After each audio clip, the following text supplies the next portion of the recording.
Okay, Jamal Alberguti is, I believe, on the phone with us now. And Jamal, pretty unbelievable pictures that you have there. I'm hoping it was a little frightening watching because it seemed like you were pretty darn close.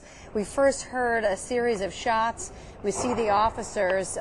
Can't tell if those shots are coming from their guns or from possibly the person inside the building or outside of the building. Tell us what you were able to see with your own naked eye.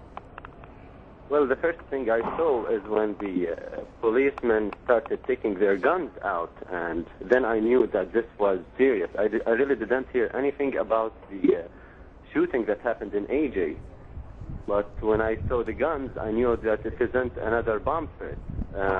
Then I started hearing some gunshots far away. It seemed to me that they were not at Norris Hall, the building where the cops were just near. Right now, and then all the cops were trying to get into Norris Hall. They used like a bomb or something to open one of the doors, or probably they dropped a tear bomb in the building. There was a person in the building in the second floor in Norris, trying to tell the cops that he's in there and probably trying to guide them in. Now, Jamal, were you able to hear that person? And again, just to be clear for our viewers, this is apparently Norris Hall, the site of the second shooting that took place at Virginia Tech this morning. Jamal, you were able to hear some type of conversation between somebody on the second floor and the police officers outside? Well, I wasn't, but I saw his hand from the window. He was trying to reach outside the window to talk to the cops. So this is what I saw. I didn't actually hear him talking to them, but he was talking to them. I did not hear what he said. I was a little bit far away from there. All right. Now, after we see the pictures here that you were able to capture with your cell phone, we see that you actually moved quite a bit closer as the police went on down, I assume, inside the building. What happened after all of that? Well, I wasn't able to see anything because the cop came from behind me and he asked me to leave the area. I imagine so, for your safety, obviously. Where are you now, Jamal? What can you tell us about what you know to be happening on campus at this point? Well, after that, I had to leave. I left campus all over.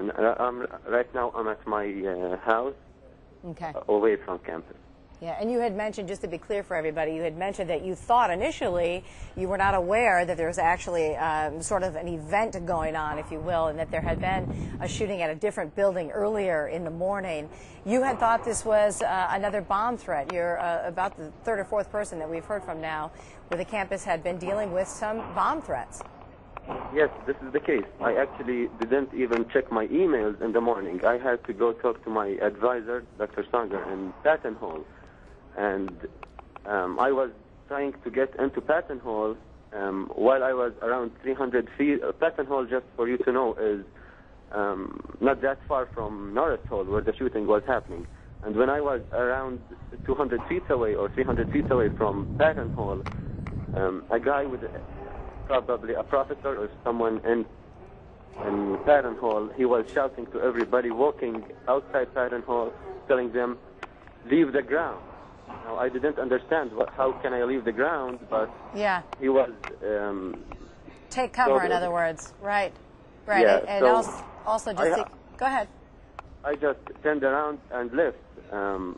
After a minute, when I reached the area where I took the video from, I saw the cops with guns, and they were asking everyone to lay down or to leave really quickly. So I knew that this wasn't another bomb threat. I knew that it's something way more serious than that. So I started taking the video.